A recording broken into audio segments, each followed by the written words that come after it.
Welcome to concept maths class. ఈ type of ఇంటీజర్స్ను మనం add చేయడానికి పిల్లలు బాగా ఇబ్బంది పడుతూ ఉంటారు. 2+5 అంటే చేస్తారు, అయితే 2 - 5 -2 + 5 -2 - 5 అనేసరికి కొద్దిగా కన్ఫ్యూజ్ అవుతారు.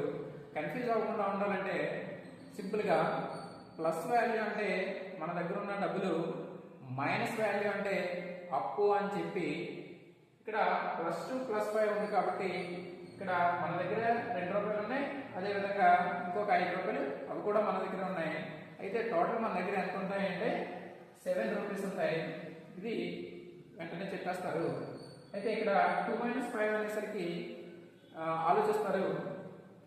+2 అంటే మన దగ్గర 2 రూపాయలు ఉన్నాయి, -5 అంటే మనం 5 రూపాయలు అప్పున్నాం, 2 రూపాయలు వాళ్ళకి ఇచ్చేస్తే ఇంకా 3 రూపాయలు అప్పుంటాం. అప్పు అంటే మైనస్ కాబట్టి -3 అని చెప్తాం. అదేవిధంగా -2 + 5, -2 అంటే 2 రూపాయలు అప్పున్నాం, +5 అంటే 5 రూపాయలు మన దగ్గర ఉన్నాయి. మన దగ్గర 5 రూపాయలు ఉన్నాయి, 2 రూపాయలు అప్పున్నాం కాబట్టి 2 రూపాయలు ఇచ్చేస్తే ఇంకా మన దగ్గరే 3 రూపాయలు ఉంటాయి కాబట్టి దీన్ని +3గా చెప్తారు.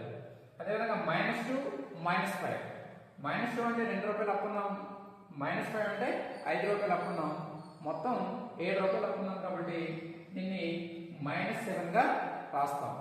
ఈ విధంగా చెప్తే కనుక పిల్లలు సులువుగా అర్థం చేసుకుంటారు, బాగా గుర్తుపెట్టుకుంటారు. Thank you.